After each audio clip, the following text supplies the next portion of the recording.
When is it a good idea to just dive into the deep end, and when is it a better idea to get your feet wet first?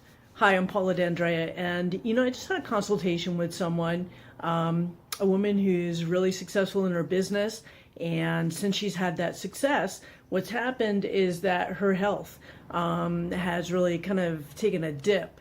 And so now that she has a team, has a little bit more money, has a little bit more time, she wants to put some effort into getting back into shape, and really just improve her overall health. And so one of the things that she brought up in our conversation was the cold plunge. And I don't know if you're familiar with that or not.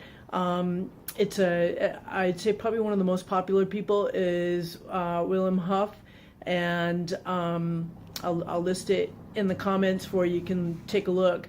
And what it's used for primarily is to help reset the nervous system. And she's had a fair amount of trauma earlier in her life than as an adult, and certainly has been under a lot of stress and overwhelm while building her business. So she thought that might be a good idea in jumping into getting her health back. And on top of that, she also wants to train for a marathon that is in 3 months. And she has a really aggressive food plan that she wanted to follow.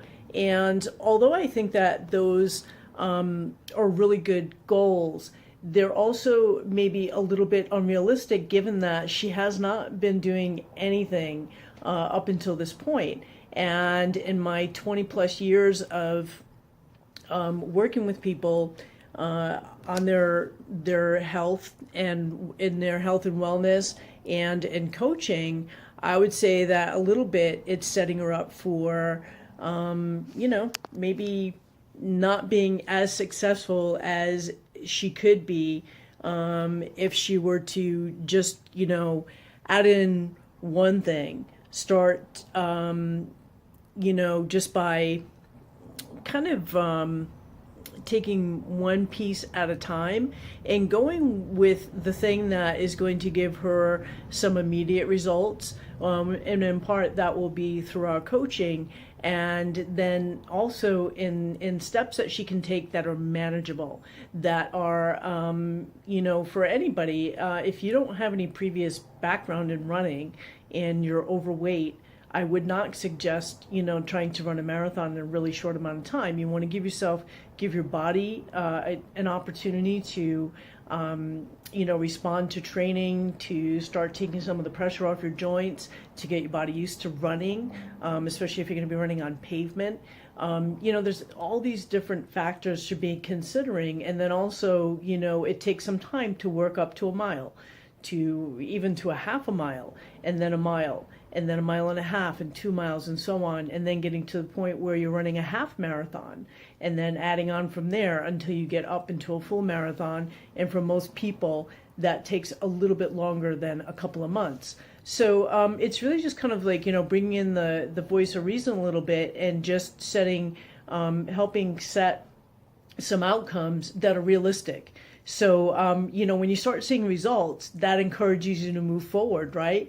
That's probably like one of the number one factors to gaining momentum and also getting results, and in so doing. So, by taking these things a little bit at a time, we did also give her, rather than, trying to spend an hour in the shower of a cold shower, what she's doing is she's just doing tiny intervals and just getting her body, seeing how her body responds and how it feels. And we're doing basic modifications with her nutrition. So it's nothing that's extreme, because again, in all of the executives and entrepreneurs and people that I've both trained and coached, it's when they take consistent, smaller steps, they get that bigger picture that comes in. And what happens is that not only are they getting results, they're also getting long-lasting results. So a lot of times, the way that I like to coach is giving short-term focus that gives a long-term gain. And it's a lot easier and a better way to build consistency and, outcomes that are more easily achieved. So that's just a little bit of advice to you if there's something that you're thinking about doing in your life, whether it be business related or personal health related, relationships, whatever it may be, is, put your toe in, find out, what you can tolerate, where you can be flexible, and what are really realistic type of outcomes that you can be looking for. And if there's anything that I can do to help you out with that, please be in touch. I'd love to have a conversation with you on it. Okay, well, take care and good luck. I'll catch you on the next one. Bye-bye.